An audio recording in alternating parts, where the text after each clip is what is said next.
Chris, obviously good to see you as always. Round 2 of the Tri-Series has begun, and as I say, it's the pivotal round for round 2 as far as our under-14s are concerned, playing for a top spot, but for everyone else it's more about their development and getting some games in within the program. Yeah, we love the Tri-Series. It's great to bring the players together, and it's the best players from around the state that's in our programs, and so it's always good competition, and as you say, the under-14s is really competitive, trying to get the 2 teams that go away to the Nationals in Ballarat later this year. So we love this event, and today it's also busy because we've had our AGM, we have a board meeting, we have a finance meeting, so it's a good chance to bring everyone together for a big weekend of basketball. I was going to say, it brings out a good crowd and good, number of parents and friends watching their sons, daughters, relatives play. Must be good to see good attendance here at Eltham. Yeah, it is. Well, events over 2018, we did the numbers, and we've had record activity in the event space over that year, as well as record numbers in our development programs. Whilst we cap it at certain numbers, the actual in-demand aspect of those programs is really strong. So which is good to see. We want to continue to work with the best boys and girls throughout the state from the time they hit 9 and 10 through to when they're 17, 18, and then moving into the NBL 1 clubs or beyond. And of course, I think a recent survey or study shown that basketball participation has grown, which is good. Yeah, it is growing. It's really healthy at the moment. Obviously, we'd like to see more female numbers percentage-wise. We're targeting that in our next strategic plan.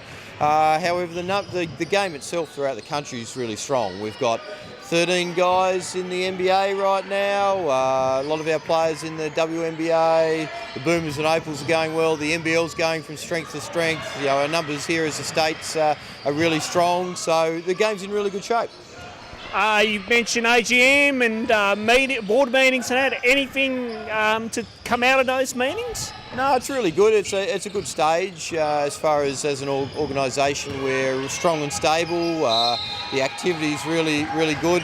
There's areas we can now focus and take it to the next level. We've had a really good run with players in Australian programs, Australia junior squads and camps. We're running at about 10% of players making up those Australian squads with 2% of the country's population.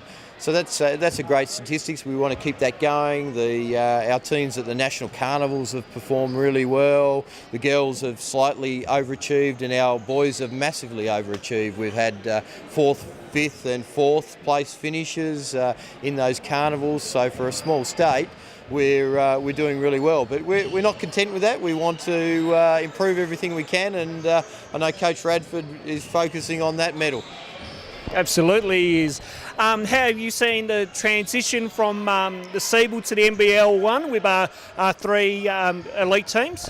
Yeah, it seems to be going well. The crowd numbers are very good so far. The league itself is good. The live stream's fantastic.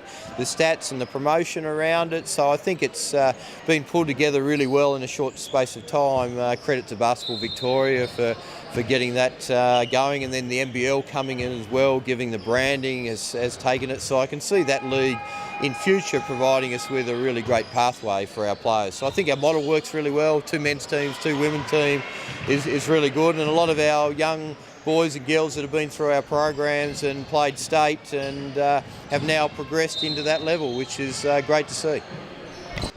Obviously, Southern Huskies are playing in the New Zealand competition, and I know that you've shown good support to the club and the 2 owners. Yeah, well, the Huskies have been fantastic. They've come in and invested in the state and really pushed it to another level. And by entering the New Zealand League, pushed the boundaries of what can be achieved.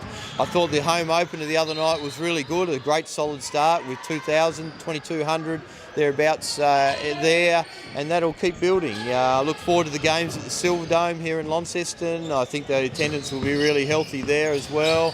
And I think it's an exciting league. It's a pretty tough league to win in, so it'll be be good for our players, our homegrown players like Mason Bragg, who are at that NBL type standard, together with the players like Craig Moller that come in and provide really good service to the state. So I think it's a really exciting start, and look forward to partnering going forward.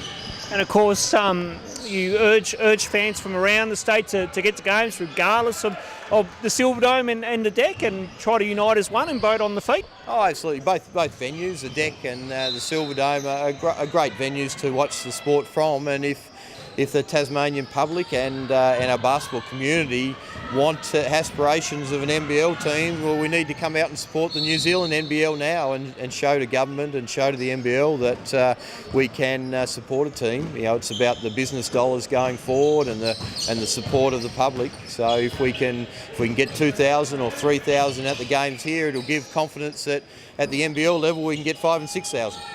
That report earlier last week concern you about NBL and state government, or is that just something where you guys have got to try to get a seat in there? No, I think it's a bit of a media beat up there to see if there was a story. As far as the state government is really supportive of everything that the Huskies have done, of the NBL having interest coming in. They're supportive of Basketball Tasmania. So we want to make sure we really get behind the Huskies. They've put the investment into the state, and they've been terrific in everything they've done so far. So I think it's at a good space, but we certainly need to ensure we're all together on the same page.